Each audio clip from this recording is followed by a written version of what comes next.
Wagwan Jamaica, welcome back to News to Me. Remember to like, share and subscribe.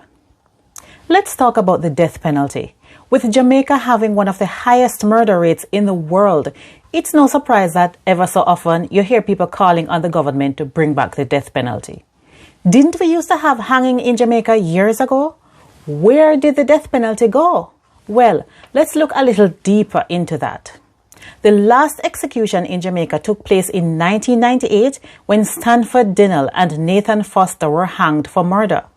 Their executions took place 15 years after Earl Pratt and Ivan Morgan were convicted of murder and sentenced to die. Now, you can't talk about the death penalty in Jamaica without mentioning Pratt and Morgan, because they are the reason Jamaican judges no longer sentence criminals to hang. Pratt and Morgan, who were convicted on the testimony of a single eyewitness, appealed their conviction to the UK Privy Council and successfully argued that their pending executions amounted to inhumane treatment. The 1994 judgment read, "A state which wished to retain capital punishment must ensure that execution follows as swiftly as practicable after sentence, allowing a reasonable time for appeals.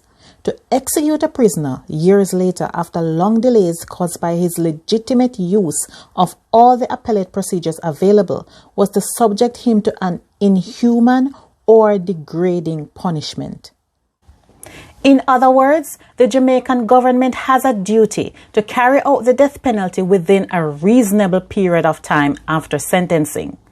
And the convict has every right to appeal the death penalty. So if the appeals process takes a really long time, then it's not the prisoner's fault.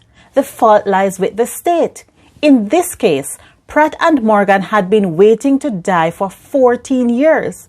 And the Privy Council said, "No, you can't do that because your own constitution says it is wrong."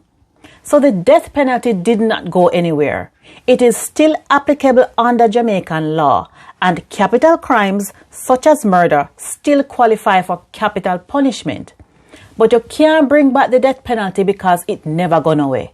The state simply has no way to legally execute criminals without violating its other laws. That is why I am very surprised when people who are involved in the justice system get up and talk about bring back the death penalty.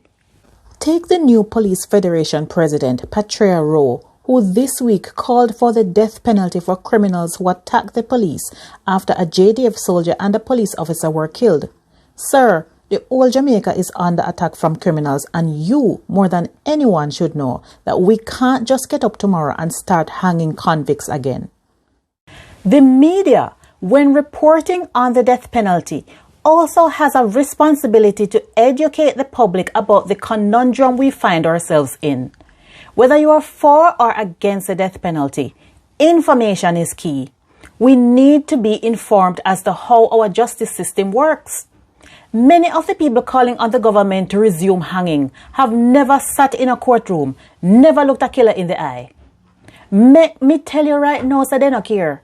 As far as them concerned, if a dirt, them prepare for dead same like how them live, and no gallows can stop them. So unlike many of our countrymen, I am not convinced that the threat of execution would be a deterrent to a cold-hearted criminal. In fact, me that thinks it better you're dead than lay down every day in a filthy cell with roach and chink and the shit bucket. But back to Pratt and Morgan. Their death sentences were commuted to life after the Privy Council ruling. Ivan Morgan died in prison of natural causes in 1996. And in May 2007, Earl Pratt, at 48 years old, walked out of prison a free man after 30 years. He had escaped 3 execution dates, and at one point, prison staff even took his measurements to see how much weight should go on the gallows. But he lived to walk the streets again. And as we say in Jamaica, him a go live till they sun him. One love.